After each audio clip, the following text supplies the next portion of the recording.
जी दोस्तों, ये जो सी स्ट्रैटेजी मैं आपको दे रहा हूँ, ये सबसे आसान है। इसको फॉलो करना बहुत आसान है। आपने वीकली, अब मैं आपको इधर एग्जांपल दिखाने लगा हूँ। ये 50 मूविंग एवरेज प्लस RSI है, उसकी एग्जांपल मैं आपको दिखाने लगा हूँ। आपने चार्ट खोला और आप उसके वीकली चार्ट में चले गए। अगर तो वो अप ट्रेंड में है तो फिर आपने फॉलो करने हैं बाकी स्टेप। अगर अप ट्रेंड में नहीं है, लेट्स से इस तरह डाउन ट्रेंड में चल रहा है, तो फिर आप अगले शेयर पे मूव हो जाए। ठीक है, तो इसमें देखेंगे आपके पास यहाँ पर एक, ये इस वक्त अप ट्रेंड में शुरू हो गया। ठीक है, अब आपने क्या करना है कि आपने आपकी मूविंग एवरेज जो सी 50 है वो अप ट्रेंड में जा रही है। ठीक है, जैसे यहाँ पर अप ट्रेंड में थी, इसी तरह यहाँ पर भी अब अप ट्रेंड में जा रही है। तो अब आपने क्या करना है, इधर से 50 मूविंग एवरेज को बंद कर देना है और अपने डेली चार्ट में चले जाना। अब डेली चार्ट में जाके आप, लेट्स से आप बैठे हुए और आपने देखा कि यार नीचे RSI गिरते गिरते गिरते अब वो अप ट्रेंड में है या नहीं, आपने इसका फिक्र नहीं करनी है। आपका वीकली अप ट्रेंड में होना चाहिए। तो वीकली अप ट्रेंड में था, इसको अब हम डिलीट कर देते हैं। अब आप देखें, फोकस करें अपनी RSI के ऊपर। आपने मूविंग एवरेज बंद कर दी है और अब आप फोकस कर रहे हैं सिर्फ RSI के ऊपर।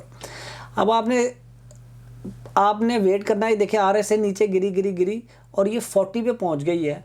तो 40 के बाद जब ये 40 से सपोर्ट लेके ऊपर आएगी, वहाँ पर आपने एंट्री करनी है। तो अब हम देखते हैं जी आगे क्या चलता है जी अगले दिन। अब हम डेली का चार्ट देख रहे हैं, तो हर कैंडल एक दिन को शो कर रही है। ठीक है, तो मैं थोड़ा सा जूम कर दूं ताकि आप लोगों को ज़्यादा बेहतर नज़र आए यहाँ से आगे मार्केट कैसे चली। ठीक है जी, अब आप देखेंगे हम इसको नेक्स्ट करते हैं, तो हमारे पास एक कैंडल बनती है और इधर नीचे उसने सपोर्ट भी ली है, लाइक 40 से ऊपर आ गई प्राइस। यहाँ पर हमने एंट्री करनी है। तो लेट्स से आप ये आज शाम को बैठे हैं, आपने कहा ओके कि मार्केट जोन सी है वो ओपन हुई है। ये वाले नंबर्स देखें, ये ऊपर ये देखें जो नज़र आ रहे हैं। मार्केट जोन सी है वो ओपन हुई है 168 पे और क्लोज हुई है 173 पे और हाईएस्ट रही है कितनी, हाईएस्ट गई है 173 पे और क्लोज हुई है 171 पे। तो जिस प्राइस में मार्केट क्लोज हुई है, आपने उसका जो हाई है उसमें थोड़े से कुछ सेंट्स और ऐड करके अपना ऑर्डर प्लेस कर देना है। पहले ही मार्केट खुलने से पहले ही आप अपना ऑर्डर प्लेस कर देना है। ठीक है जी, अब आप अगर स्वीडन में हैं, अवांजा में हैं, तो अब आप अवांजा में बैठे हुए हैं, तो अवांजा में जाके आप कैसे करेंगे कि आप जैसे अवांजा में आप जाके लिखेंगे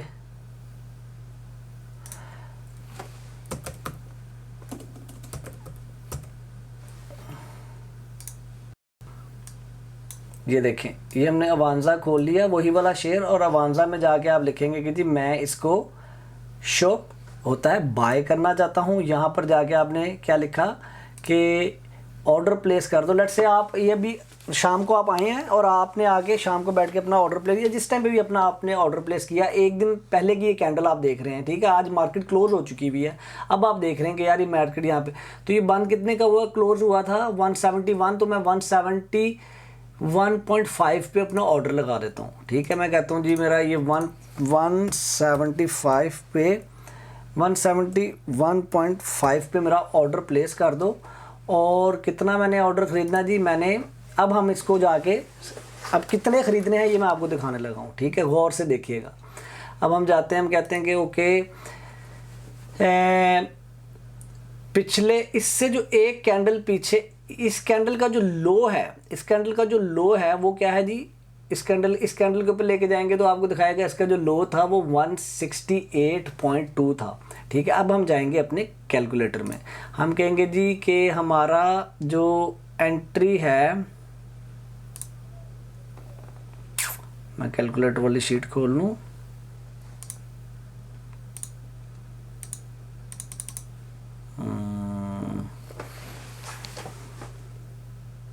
ट्रेडिंग कैलकुलेटर। ठीक है जी, अब हमने कहा जी हमारी जो सी एंट्री है, हमने एंटर कहाँ पे होना है, ये देखें इस कैंडल के जो हाई है उसके अंदर हमने उसके इस कैंडल का जो क्लोज हुई थी जहाँ पे, उसके हमने उसमें 0.5 सेंट्स हमने ऐड करने। क्यों? क्योंकि अगले दिन जब मार्केट खुले तो हमारा ऑर्डर मैच्योर हो जाए। ठीक है, तो अब हमने यहाँ पर इसमें ऐड कर दिया 171.10 में बंद हुई थी, तो हमने 160 में हमने बाय कर लिया। तो हमने कहा कि जी हमारी जो हाइट ऑफ द कैंडल है वो 171.60 हो गई, ठीक है। और लो ऑफ द कैंडल क्या है जी, ये जिस वाली कैंडल पे हम डिसीजन ले रहे हैं, लो ऑफ द कैंडल है जी, इस पे गए और देखें ऊपर वो क्या लिखा हुआ है यहाँ पे लो में, यहाँ पर 168.20, ठीक है। यहाँ पर हमने ऐड कर दिया 168.20 और हमने कहा कि जी इस ट्रेड में हम 500 ग्राउंड से ज़्यादा लूज़ करने के लिए तैयार नहीं है, ठीक है। तो अब आपको वो बता रहा है कि नीचे अब आप देखें कि कैलकुलेशन वो सारी की सारी खुद कर रहा है। सॉरी, हमने यहाँ पर सिर्फ हाइट लिखनी थी, उसने ऐड उसके बाद 0.1 सेंट या 0. हम इसमें 5 कर देते हैं, 0.5 सेंट उसने खुद ही करने हैं। तो हम इसकी सिर्फ हाइट लिखने जाएंगे। हाइट थी 171.10, ठीक है जी, 171.10 ये, ठीक है। तो 171.5 में वो ऑर्डर हमारा पंच हो जाएगा, ख़रीद लेगा। हम अवांजा में जाके लिखेंगे 171.5 में मैं ख़रीदना चाहता हूँ ये ऑर्डर, ठीक है जी। और उसके बाद हम इधर जाएंगे और इधर ये बताएगा अब कितने ख़रीदने हैं शेयर। हम क्योंकि सिर्फ 500 लूज़ करने के लिए तैयार हैं और हमारा जो स्टॉप लॉस की हाइट है, विच मीन्स कि यहाँ पर हमने अपना ऑर्डर प्लेस किया लेट्स से, और यहाँ पर हमारा स्टॉप लॉस आ रहा है लेट्स से, ठीक है। तो हमारी जो स्टॉप लॉस का जो डिस्टेंस है यहाँ से इस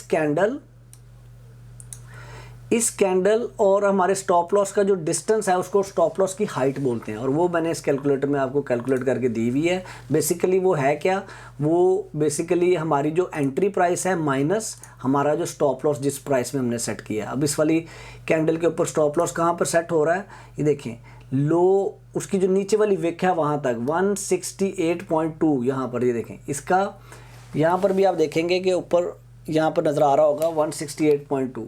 तो ये हमने एंट्री कर दी 168.2। तो अब हमारे स्टॉप लॉस की जो हाइट है वो ये शो कर रहा है। अब टारगेट कैसे फाइंड किया, अब हमने सेल कितने का करना है। टारगेट इसने फाइंड किया कि जी हमने 178.1 का हमने सेल करना है। अब हो क्या रहा है, हमने ख़रीदा 171.5 का, हमने स्टॉप लॉस लगा दिया 168.2 का, और हमारा जो सेल टारगेट है वो 178.1 का हो गया। अगर ये हम ट्रेड जीतेंगे तो हर शेयर के अंदर हम 6.6 अर्न करेंगे। अगर हम ये ट्रेड लूज़ करेंगे तो हम हर ट्रेड के अंदर 3.1 लूज़ करेंगे। अब वो कहता है जी 500 आपके पास टोटल लूज़ करने के लिए, तो बड़ा सिंपल सा मैथ है। इसमें वो क्या करेगा, 500 डिवाइडेड बाय कितना लूज़ करने के लिए रेडी हम 3.3, तो वो कहेगा कि जी आप 151 शेयर्स ख़रीदें, इससे ज़्यादा शेयर्स ना ख़रीदें। और ये देखें, ये मैंने नीचे यहाँ पे कैलकुलेशन की भी है, 152 शेयर्स वो कह रहा है ख़रीदें। और यहाँ पर टोटल आप 25,900 इन्वेस्ट करेंगे और आपका जो विनिंग है वो $1,000 होगी, और अगर आप लूज़ करेंगे तो आप तकरीबन 500 हो गए। आप कहते हैं यार 25,000 तो नहीं है मेरे पास, फिर आप अपना रिस्क कम कर लें, ठीक है। उससे होगा ये कि अब आपने सिर्फ 30 शेयर उठाने हैं और आप 51, इस कैलकुलेटर के साथ आप थोड़ा सा खुद खेल सकते हैं।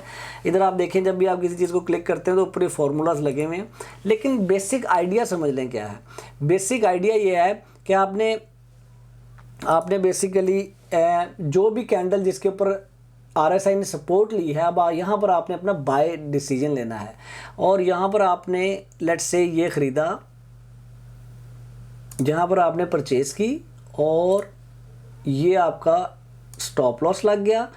अब इसका जो डिफरेंस है वो आपने जितने की परचेज़ की थी उसमें ऐड करके आपने अपना सेल ऑर्डर लगा देना है। तो लेट्स से ये जो डिफरेंस है, आपका सेल ऑर्डर इधर कितने का बन रहा है, वो कह रहा है जी 178.1, ठीक है। हम इसे मार्क कर लेते हैं 178.1, 178.1 लेट्स से 178, ठीक है। यहाँ पर तो ये आपका बाय है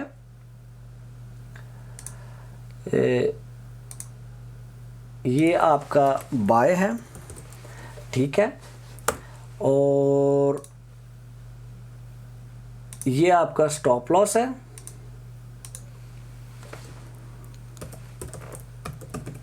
और ये आपका टारगेट यानी कि सेल है, ये सेल या टारगेट, ठीक है।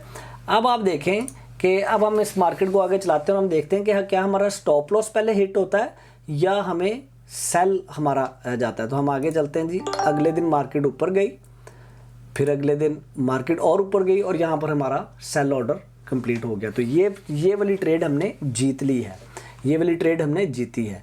उसके बाद देखिए मार्केट और ऊपर जाती है और फिर नीचे आने की आती है ऐसे ऐसे। तो बस हमारा काम यहाँ पे पूरा हो गया कि हमने यहाँ पर ख़रीदा, ये स्टॉप लॉस लगाया और ये हमारा टारगेट था जो कि अचीव हो गया।